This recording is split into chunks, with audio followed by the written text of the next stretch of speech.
It's funny because I don't usually take a lot of counter trend trades. That's a good way to start it. Either. Yep, I don't. Because somebody reached out to me and asked me that. One of the guys from the boot camp said, Lindsay, you don't usually, I've not seen you take a counter trend trade before. Or it was Valentine, that's who it was. Yeah. What'd you say back? I said, I know, but I just said to him, I know, but I said, I actually like the way this was presenting. I said, and I liked the higher, I just read the higher time frame down. I said, perfect liquid 50. I said, and I knew we could probably get it to the 800. Well, let's just roll from here. I appreciate you being here, Lindsay, for everybody that's joining us on YouTube. Lindsay, you're breaking it down already for us. So I'm going to share my screen here. This is the GJ trade we're talking about, everybody. Today is Tuesday, August 18th. So we're looking back now to Monday, the 17th. This was the start of our week. I'm going to pull up the P&L that I have from the day. I pulled about 3% off this trade. Like you said, counter trend towards the 800 EMA. Yeah, and I was just under that. That's awesome. And it was a really easy read. Like, I mean, 50 pips on a Monday is a great trade, especially because the initial risk was 10, 11 pips, depending on where exactly you got in. So since the guys were asking you, Lindsay, you never take counter trend trades. Why'd you take this one? You said you liked the risk reward probabilities to the 800, but was there anything else like higher time frame bias or anything else that you liked? Yeah, I did like the higher time frame bias because I had a zone marked going back to where prices came up way back on the 5th of June, and it came up, tested that zone, and then even from that, on the 5th of June, it fell away. So going by what price usually does, then we're just following it. So I saw that it had rejected it twice, the same zone, and it was coming down. So I just read it time frame by time frame. So going from the daily, I knew that when I went down to the 4 hour, that the 8 had crossed to 21. So I was under the 8 and the 21. Makes sense. And then coming down to the hour, the TDI, the liquid 50, was falling into the sell zone, and we're under the 50. So taking that down to the 15 minute, then we had the 200, the 50, 21, they all aligned. So we're counter trending it down, trading it to the 800, and with a perfect liquid 50 in the 15 minute. So it's like you're really identifying, I think, from the higher time frame that the move itself is like, there's clearly been a bullish run on all these GBP pairs, and we were buying some of them on that run. But now saying from the higher time frames, like, this is a shorter term pullback. Some people try to use the words like impulse or corrective. You and me never talk about that. I don't even know what they mean. These impulse. Me neither. I know an impulse means it moves. Right. And that's what I'm saying. But I keep it very simple in my terminology. I'm with you 100%. When I've seen people like do that impulse corrective analysis, I'll put like the same chart for two different people and they're going to both draw it slightly differently. So it's one of those things, just like supply and demand zones. Somebody was asking me, why don't you use support and resistance, supply and demand? I'm like, because you could draw those zones everywhere. They're so vague. It's very hard to get a read. But what's not hard to get a read on is the EMAs and the TDI. So you were short biased because of the TDI coming in from the start of the day. The short-term EMAs kind of give you that idea that, hey, we might be moving lower. Look at from the start of the week, the start of the day, it's making what? Lower highs, lower highs, lower highs. It's holding the 50 EMA really, really well, right? Really nice. If you look at it, it was a break under the 50, a retest above the blue line here, which is the 50, couldn't hold above it, made a higher low, got back beneath it, pushed down for a new low a day.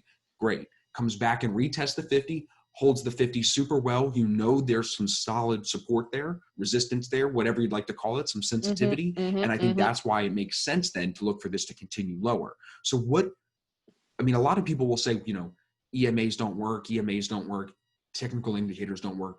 For me, whenever I see setups like this, that 800 EMA seems to, 8 out of 10, 7 out of 10, we'll say to be generous times, it makes its way down to that 800 EMA when you have a TDI and EMA setup like this. So it puts probabilities in your favor.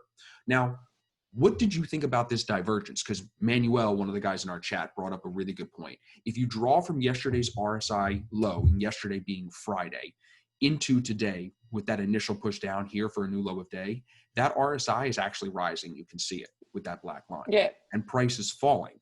I didn't draw this divergence, and that's why I didn't factor it into the grading or into the setup. But he said this divergence kept him out. So did you draw this divergence, or what were you thinking? Divergence. I didn't have divergence coming from Friday into Monday. And usually, to be honest, I'll leave the divergence from Friday and I try to start afresh on a Monday. on the Have charts. you found that works better? I found that it has worked better. And this I'm going to take note of that because I think we need to test that. I think that's important. I agree with you. And I think that with that RSI not being oversold, I don't take that as significant divergence. Are you saying today or on Friday? On Friday. Yeah. So because it's not oversold here, you're like, it doesn't have to be as serious. Now, before we started the recording, we were actually talking about Euro USD today, as this is starting to move a little higher now. So explain this in comparison to the GJ idea, because if you draw the divergence here, that's kept us out of the EU ideas today. This divergence, it hit overbought.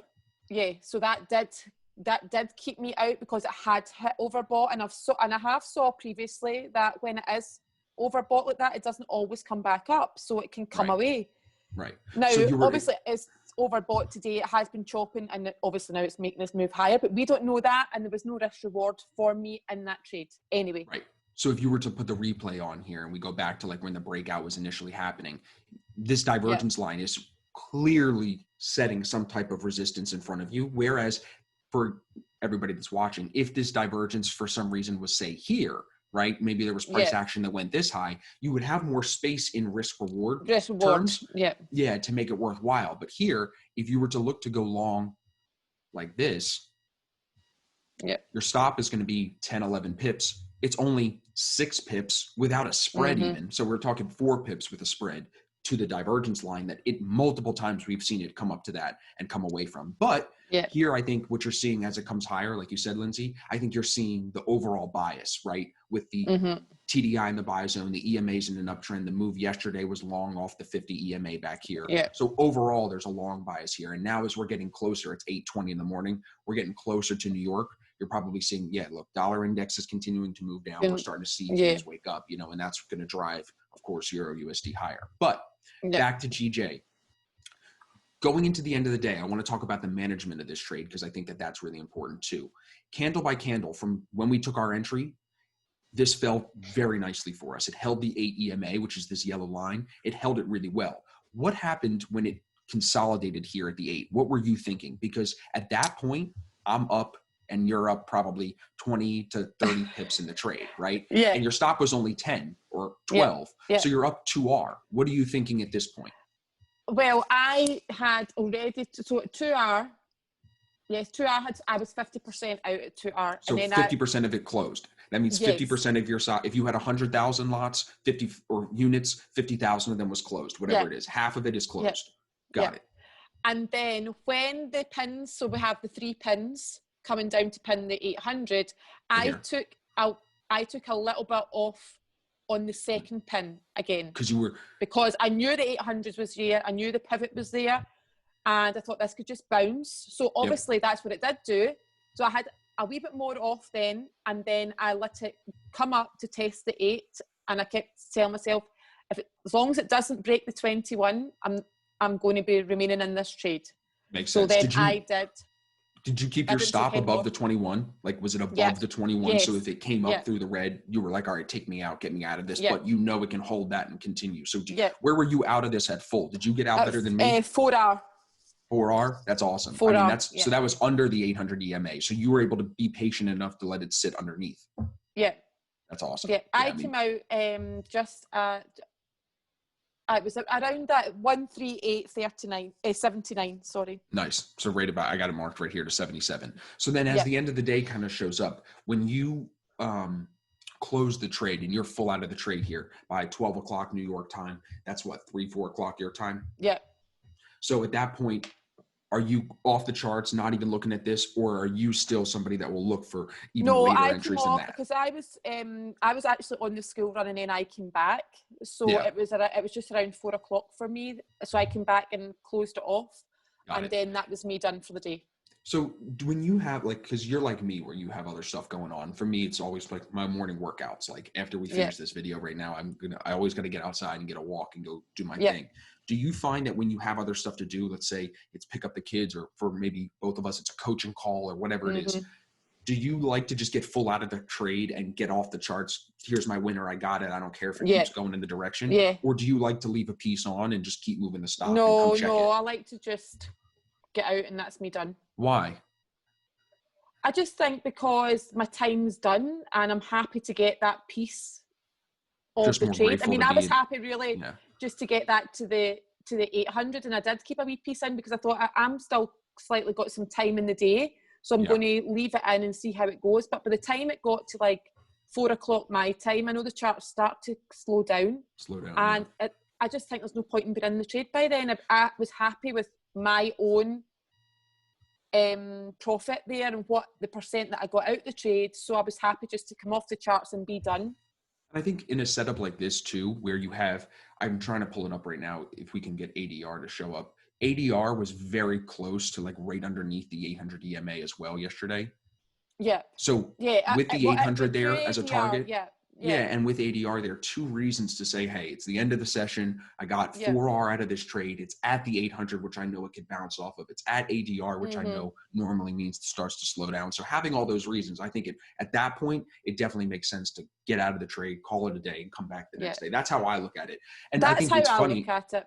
A lot of the newer guys, they struggle to look at it that way, and they look at it literally the opposite. A lot of people listening probably will stay and stare at the charts and be married to it because they didn't make enough money on the trade, or they didn't make enough, or they were just in this lack of mindset, rather than being like, oh, nice, it went 4R. I had one great trade, 3.5% for the week already on a Monday. Cool, I'm out of here. Instead of being like that, they have literally the opposite. But I think it takes you going full circle, because you and I both come from that mindset of like, all right, I got to figure this out. I'm going to stay here until I figure it out. But once you actually grasp that doing less is more, I mean, 56 pips here, 4R, you do the math. No matter what your account size is, that's going to be a nice trade. Whether you graded it as a B setup or a C setup, you're still making good money on this trade.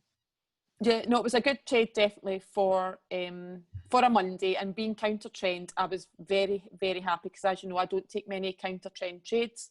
So I was very happy with this and take my 4R and be done for the day. And the thing was, even it didn't give me exit rules, because I do follow my exit rules well, and I'm always waiting for that break of the 21. But because it was a time of day, and I think at that time, you know yourself, your trading session's usually done by then. That's why I always get it to the end and just shut it out and be good with it. So going into the rest of the week, like now coming into today, which is Tuesday, what does yesterday's GJ trade help you think about or help you focus on with your analysis this morning? Because so far today, I haven't taken a trade. I don't think you have either. No, I had only 2 ideas, and GJ not being one of them. So I just still come into today with, I'm looking for the high probability trades and do my analysis the way I do it every single day, and just see if anything presents. And if it doesn't present, and I'll only have trade ideas, then I just have to come back tomorrow and start again. We've seen multiple times too, I think, where we'll have a good GJ trade or a good GN trade or whatever, ECAD, whatever it is, on a Monday. And sometimes that follows up with Tuesday. It presents another great move. Like it can continue that move. So today, like you said, when GJ doesn't make the list, when there's nothing else that looks super clean, I think you have to go back to what I was saying a few minutes ago. Don't be in the lack of mindset. Be in the, I'm grateful that I caught a great trade yesterday. And that's awesome. It's a big winner for both of us. So it's like, let's just be grateful for that, not give that back today, and then come back tomorrow. And what if tomorrow or Thursday or Friday, you get one great winner, two of the trades that we just went over? If you found one more like this, you could be up 6% in a week. Some people would kill for 6% in a month, in a year. So I think if you can really be picky, and that's what this really comes down to.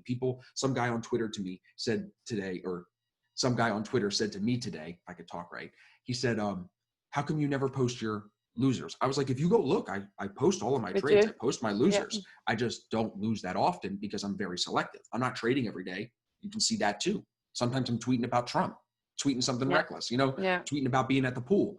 But I do share all of my trades just as you do. But I think we both have gotten really, really good at selectivity and saying, look, this today on Euro USD, this trade is moving higher now, 1.1932. I mean, we were looking at buying this 30 pips below her, right? Just because the risk reward wasn't great, we sat out of it. Even though we had that direction called, we knew that it could probably move higher, still sat out of it, not to put the risk on, because like I said, selectivity matters. You want to find trades like yesterday where it's not just good risk reward, I think, where it also lines up with an entry signal that we have. Here, you didn't have either, so it just didn't work out. Direction is different than actually taking a trade. And that's something I'm hoping people see from our videos too. Did you have anything else you wanted to share with everybody from this trade, Linz? No, it's just all about putting the probabilities in your favour, and you just have to keep following that. And that exactly what you've just said. You know, we didn't take EU today because although it's moved higher, and even if we had executed it, we weren't executing it on high probabilities. We were just executing it to pull the trigger in some today. Right. So keep the probabilities in your favour. And when the setups do present, like GJ did yesterday, these are ones you do have to pull the trigger on. You got to take them. You've got to take them. And Riley and I actually had a video go up today. I don't know if you've seen it yet. You should watch it, because that's what we were talking about, how some of the people we've been coaching, in the moment, they freeze up and they don't actually take advantage of the good setups when they present. So that's a huge, huge point that you're making there. Definitely got to be jumping on. And the reason I know, because there was a couple of guys within the chat yesterday who said they didn't take GJ, and it was a good trade to take. Yep, exactly. And now hopefully after this video, they're listening and they're going to be more willing to pull the trigger going forward. So yeah, this is a good recap. I appreciate you always, Lindsay, making these videos happen with me. For everybody watching and listening, wherever you're tuning in, thank you. We appreciate you very much. And if you have any questions, any comments, anything you'd like to chat about or hear us talk on, drop a comment down below wherever you're listening, and we'll make sure to cover it for you. So Lindsay, go enjoy the rest of your day. I know you got some time without the kids. Enjoy it. You too. I'll see you next time, guys. Thanks. Yeah. Thank you.